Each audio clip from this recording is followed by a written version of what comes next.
नमस्कार। आज के इस एक्सप्लेनर में हम एक ऐसे विषय पर गोता लगाने वाले हैं जो सच में सदियों से विज्ञान और इतिहास दोनों के पसीने छुड़ाता आ रहा है। हम बात कर रहे हैं पुरी के जगन्नाथ मंदिर की।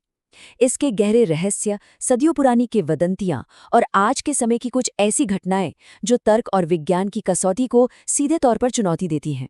ये महज किसी पुरानी इमारत की कहानी नहीं है, बल्कि आस्था और विज्ञान के एक ऐसे टकराव की कहानी है जिसे समझना वाकई बेहद रोमांचक है। तो चलिए शुरू करते हैं।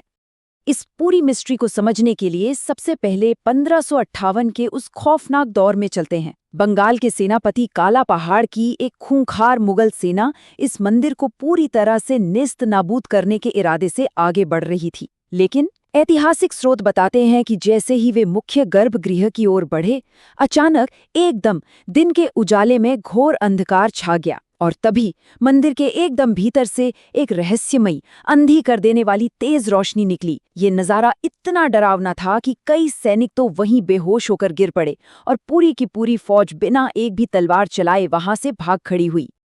अब इतिहास की ये घटना एकदम से ये सवाल खड़ा कर देती है कि क्या ये वाकई महज एक अजीबोगरीब प्राकृतिक घटना थी, या फिर सच में कोई अलौकिक शक्ति अपने धाम की रक्षा कर रही थी। ठीक यहीं से इतिहास और रहस्य आपस में टकराना शुरू होते हैं। इस पहेली की पहली परत खोलते हैं और चलते हैं इस रहस्य के एकदम केंद्र में, यानी ब्रह्म पदार्थ के रहस्य की ओर। तो होता क्या है कि हर 12 साल में यहाँ नवकलेवर नाम का एक अनुष्ठान होता है, और ये प्रक्रिया किसी टॉप सीक्रेट मिशन से कम नहीं होती। भारी सुरक्षा बल तैनात किए जाते हैं, पूरे शहर को पूरी तरह से ब्लैकआउट कर दिया जाता है, एकदम अंधेरा। इस दौरान जो मुख्य पुजारी होते हैं वो अपनी आंखों पर पट्टी बांधकर और हाथों में मोटे दस्ताने पहनकर एक बेहद रहस्यमयी ब्रह्म पदार्थ को पुरानी मूर्तियों से निकालकर नई लकड़ी की मूर्तियों में शिफ्ट करते हैं। और इस चीज को लेकर जो डर है वो बिल्कुल असली है।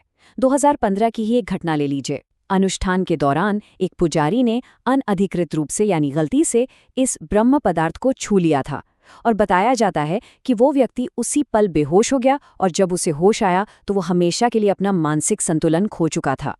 इससे साफ पता चलता है कि उस पदार्थ में कुछ तो ऐसा है जो इंसानी सहनशक्ति से बहुत परे है। अब यहाँ जो विरोधाभास देखने को मिलता है वो सच में दिमाग चकरा देने वाला है। एक तरफ सदियों पुरानी धार्मिक मान्यता है जो दृढ़ता से मानती है कि यह ब्रह्म पदार्थ भगवान कृष्ण का साक्षात अमर और आज भी धड़कता हुआ हृदय है, जो उनकी चिता की आग में भी जलने से बच गया था। वहीं दूसरी तरफ एक मॉडर्न साइंटिफिक थियरी यह कहती है कि शायद यह कोई प्राचीन कंपन करने वाला इलेक्ट्रोमैग्नेटिक उपकरण हो, एक तरह का आर्क रिएक्टर, और शायद इसीलिए इसके चारों ओर लकड़ी की मूर्तियां बनाई जाती हैं, क्योंकि हम सब जानते हैं कि लकड़ी बिजली की कुचालक यानी एक बेहतरीन इंसुलेटर होती है। तो आखिर ये मूर्तियां बनी कैसे? आइए इस देवत्व के निर्माण और इन मूर्तियों की उत्पत्ति की कहानी पर एक नजर डालते हैं। इसकी जो पौराणिक समय रेखा है वो एक बहुत ही दिलचस्प सफर पर ले जाती है। कहानी शुरू होती है भगवान कृष्ण के देह त्यागने से, जब उन्हें एक शिकारी का तीर लग जाता है। उनका हृदय चिता की आग में भी सुरक्षित बच जाता है और नदी में बहते हुए सबर जनजाति तक पहुंचता है, जो इसे नील माधव के रूप में पूजने लगते हैं। वक्त बीतता है और राजा इंद्रद्युम्न इसे एक भव्य मंदिर में स्थापित करने के लिए हासिल कर लेते हैं। लेकिन सबसे कमाल की बात तो इसके बाद होती है, जब भगवान विश्वकर्मा खुद एक बूढ़े मूर्तिकार का रूप लेकर 21 दिनों तक बंद कमरे में मूर्तियां बना रहे थे, तो राजा से सब्र नहीं हुआ और उन्होंने दरवाजा खोल दिया। बस इसी जल्दबाजी का नतीजा है कि वो मूर्तियां हमेशा के लिए अधूरी रह गईं, और इसीलिए आज भी भगवान जगन्नाथ की मूर्तियों के हाथ और पैर नहीं हैं। चलिए अब गर्भगृह से थोड़ा बाहर आते हैं। यहाँ की कुछ ऐसी रहस्यमयी विसंगतियों को देखते हैं जो सरेराम भौतिकी यानी फिजिक्स के नियमों को चुनौती देती हैं। दुनिया की सबसे बड़ी रसोई के बारे में जरा सोचिए। यहाँ महाप्रसाद पकाने के लिए किसी गैस या मॉडर्न ईंधन के इस्तेमाल नहीं होता। केवल पारंपरिक लकड़ी की आग पर 7 मिट्टी के बर्तनों को एक के ऊपर एक एकदम सीध में रखा जाता है। अब लॉजिक तो ये कहता है कि आग के सबसे करीब वाला बर्तन पहले पकना चाहिए, राइट? लेकिन यहाँ एकदम उल्टा होता है। सबसे ऊपर रखे बर्तन का खाना सबसे पहले पकता है। मतलब ऊष्मागतिकी यानी थर्मोडायनामिक्स के बुनियादी नियमों की तो यहाँ कोई अहमियत ही नहीं है। और बात सिर्फ रसोई तक सीमित नहीं है। यहाँ विज्ञान को चकरा देने वाली चीजों की एक पूरी फहरिस्त है। मंदिर के शिखर का झंडा हमेशा, जी हाँ, हमेशा हवा की विपरीत दिशा में लहराता है। शिखर पर लगा सुदर्शन चक्र एक ऐसा कमाल का ऑप्टिकल इल्यूजन यानी दृष्टि भ्रम पैदा करता है कि उसे किसी भी दिशा से देखिए, वो हमेशा बिल्कुल सामने ही नजर आता है।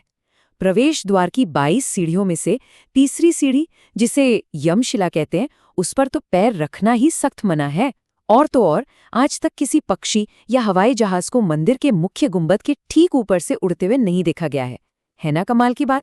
और हाँ, उस झंडे की बात करें तो मंदिर के शिखर पर लगे उस झंडे को रोजाना बदलने की एक 800 साल पुरानी और काफी खतरनाक परंपरा है। और इसका नियम इतना ज्यादा सख्त है कि अगर एक दिन भी, सिर्फ एक दिन भी इस झंडे को बदलने में चूक हो गई तो मंदिर को 1-2 दिन के लिए नहीं बल्कि पूरे 18 साल के लिए बंद करना पड़ेगा। इस मंदिर की सांस्कृतिक ताकत और इससे जुड़ी अटूट आस्था का अंदाजा इस बात से भी लगाया जा सकता है कि 1806 में ब्रिटिश साम्राज्य तक को इसके सामने घुटने टेकने पड़े थे। हुआ यूं था कि ब्रिटिश प्रशासन ने इन सारी प्रथाओं को महज अंधविश्वास बताकर मशहूर वार्षिक रथ यात्रा को रोकने की कोशिश की, लेकिन इसके जवाब में इतना भयंकर और अडिग जन विद्रोह हुआ कि उस ताकतवर अंग्रेजी हुकूमत को भी पीछे हटना पड़ा और अपना फैसला बदलना पड़ा। इतिहास और विज्ञान की इन पहेलियों के बाद अब थोड़ा भविष्य की तरफ मुड़ते हैं, भविष्य मालिका की एकदम सटीक भविष्यवाणियों की ओर। करीब 500 साल पहले संत अच्युतानंद ने भविष्य मालिका नाम का एक उड़िया ग्रंथ लिखा था। कई लोग इसे एक तरह का ब्रह्मांडीय रोडमैप मानते हैं, और ऐसा मानने की एक बहुत बड़ी वजह है।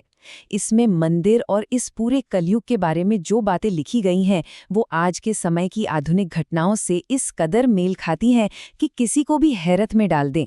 जरा इन 500 साल पुरानी भविष्यवाणियों को आज की घटनाओं के साथ रखकर देखते हैं। ग्रंथ में लिखा था कि एक ऐसी बीमारी आएगी जो लोगों को उनके घरों में ही कैद कर देगी, जो सीधा 2020 की कोविड-19 महामारी की तरफ इशारा करता है। पवित्र झंडे में आग लगने की भविष्यवाणी मार्च 2020 में सच साबित हुई।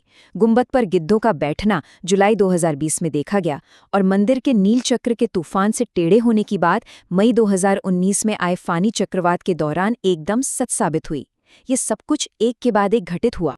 तो इस पूरे एक्सप्लेनर के आखिरी पड़ाव पर आकर दिमाग में एक बड़ा सवाल गूंजने लगता है।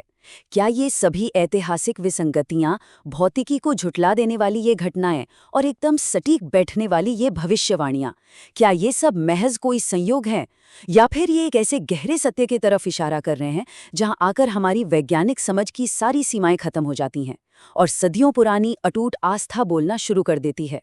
ये एक ऐसा सवाल है जो किसी को भी गहरे सोच विचार में डाल सकता है। इस रहस्यमयी दुनिया पर विचार जरूर कीजिएगा। आज के इस विश्लेषण में इतना ही। मिलते हैं अगली बार।